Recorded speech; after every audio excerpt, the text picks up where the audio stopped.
Hi everyone, it's me, Marissa, aka Celeste Orchid. As you can tell, I have no makeup on. Why? Because I'm too busy bawling my eyes out about Bravely Default, which is a 3DS game here at United States, because it's available in the United States. It has been out for purchase for a long time, but I just wanted to share my thoughts about it for the 3DS. This is my 3DS. I have lots of charms. Cool. First and foremost, this game is really huge. It's created by Square Enix for Nintendo. So, yeah, I mean, everyone knows Square Enix because of Final Fantasy. And Enix used to be a different company. Originally, it was Squaresoft, blah, blah, blah. If you guys aren't gamers, get out. Just stop watching. I'm mainly making this so I don't forget what happens and stuff like that. But don't worry, this won't contain any spoilers. So the game's really like turn-based, but it's the fastest turn-based that I've dealt with. I used to play other games, but I honestly think that this is a really great method. It's great for portable handheld systems, such as the 3DS. Why am I thinking something else? What? Why? Okay. I definitely fell in love with the characters, even though sometimes I was really freaking annoyed with them. I did cosplay as Aerie, the fairy right here.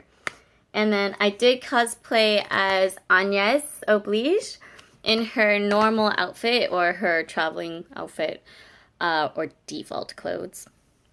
That is actually what that is. There's things called classes, right?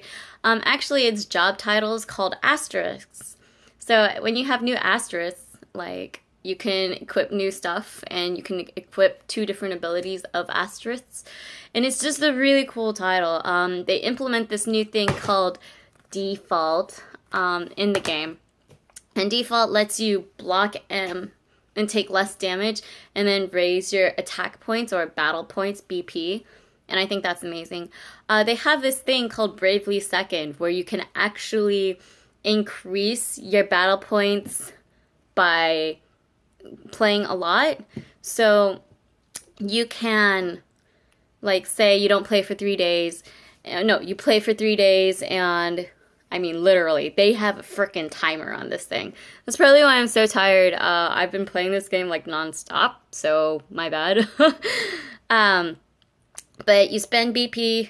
No, you don't spend BP. You can get Bravely Second points, and that would actually allow you to stop whatever's going on in the game during mid-battle, and you can do different attacks or different healing or different protective spells. And it is by far one of the coolest things about Bravely Default, which is definitely different from your original Final Fantasy kind of RPG games. Now, the one thing about the Bravely Second part is that you can actually buy more BP potions. It's like, why don't you just turn off the game and just go forward?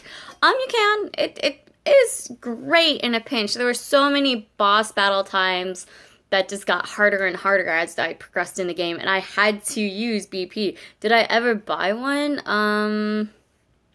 No, I didn't, and I'm glad I didn't, because I spent a lot of time grinding. I definitely got all my asterisks to either maxed out or like the top ones that I knew that were completely effective. There's this one in there that's called a merchant. At first I didn't like it, and that's because I didn't know how to use it that well. I mean, what the fuck are you gonna be a merchant in battle? Like, why do I need this? I need to buy shit, and then I had to use it. I don't know. Either way, the merchant one is actually really smart because it allows you to buy BP with your in-game gil. So that takes one of your turns, but you're able to raise depending on how much money you want to spend. I thought that was really cool. I mean, it's just your overall fantasy RPG game, but it was just really well handled and executed. It takes a really dark turn of events everywhere. There's like so much story to it that a lot of people take for granted. And that's why I think gamers are really lucky. They get to see all these vast worlds that other people had created, and we get to experience some things like that. So I highly recommend playing Bravely Default. This is a 10 out of 10 on my list. There's definitely nothing wrong that I've ever experienced with this. I didn't experience any glitches or any bugs with the game. No, I did. I take it back.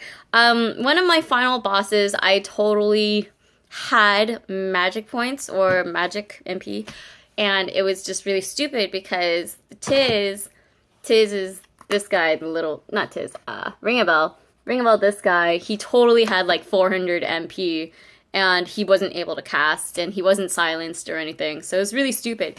I'm just like, okay, so I just threw another Ether at him, or magic healing potion, and it didn't heal him, but I ended up dying anyway, so I'm just like, okay, well, there's that freaking bug. But that was like the first bug I've ever seen with like a Square Enix game, which I'm like, good job. But at the same time, you know, check out my cosplay of Aerie and Agnes. I'm really proud of it.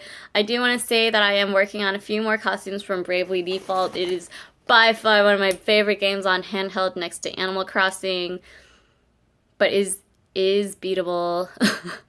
Animal Crossing's not beatable to me. It's just like you keep going. No matter if you have everything there, you have to get all the friends, like, little portraits. You have to get all maxed out bells. I'm sorry, like, you can't beat Animal Crossing unless you sell your soul. Yeah, there's just too much to so many games. But this game, I did end up spending, 130 hours into it. I didn't think that I did that much.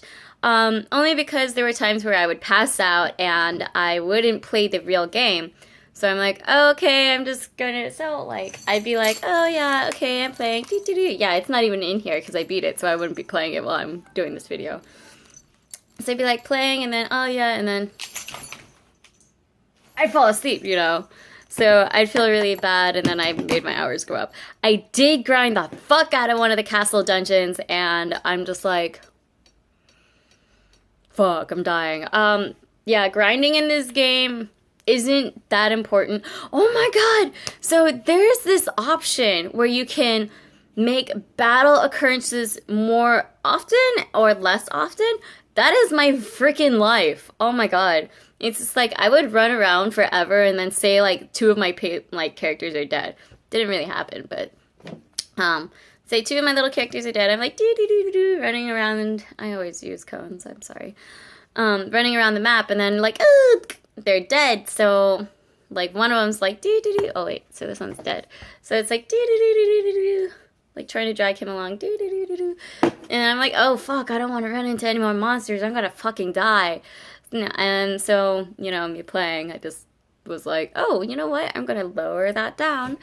And so I thought that that was genius, because sometimes you're like, I just want to get through this. I'm so sick and tired of doing this. Like, I can't imagine playing like Final Fantasy VIII and going through the Tonberry Tower place and trying to get that stupid Tonberry King summon and having to go through all that, especially getting an ultimate, like fighting all the red dragons.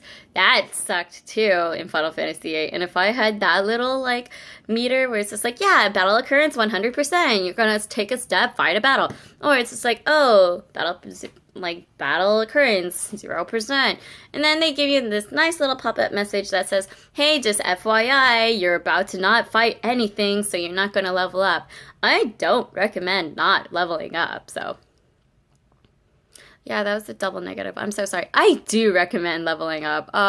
There are so many asterisks that it's just like, oh, what's this one do? Oh, what's this one do? Oh, this one unlocks this ability. And so many abilities stacked with other abilities. You get a max of 5 throughout the game. So when you get to like chapter 5, oh, spoiler, there's chapters. It's totally necessary to get all of the asterisk levels. So good luck with that. Last but not least, I totally recommend this game. If you guys haven't checked it out, it's Bravely Default. It's been out for some time. It came out like 2014, I think. Yeah. So yeah, I'm just reading the label, and it's got Nintendo's official seal. But I highly recommend it. I can't emphasize this enough. I'm so tired.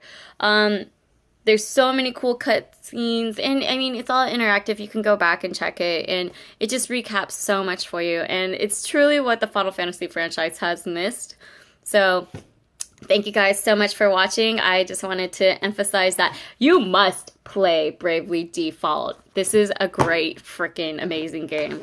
I had lost hope in Square Enix when I forgot what game I was playing. It was just atrocious to me and I couldn't play it, so I'm like, okay, I'm just going to return it. And I've never really liked doing that, but this one totally is great for handheld if you're always going out to places. You interact with friends. It's got a great storyline. It does get monotonous through levels, like chapters, like the later chapters, and it's definitely high replay value. So thanks for watching, everyone. If you like this video, make sure you like down below. Leave me a comment if you've played or if you are looking to play it, and if you want some tips, I can let you know. And make sure you share this video so everyone knows that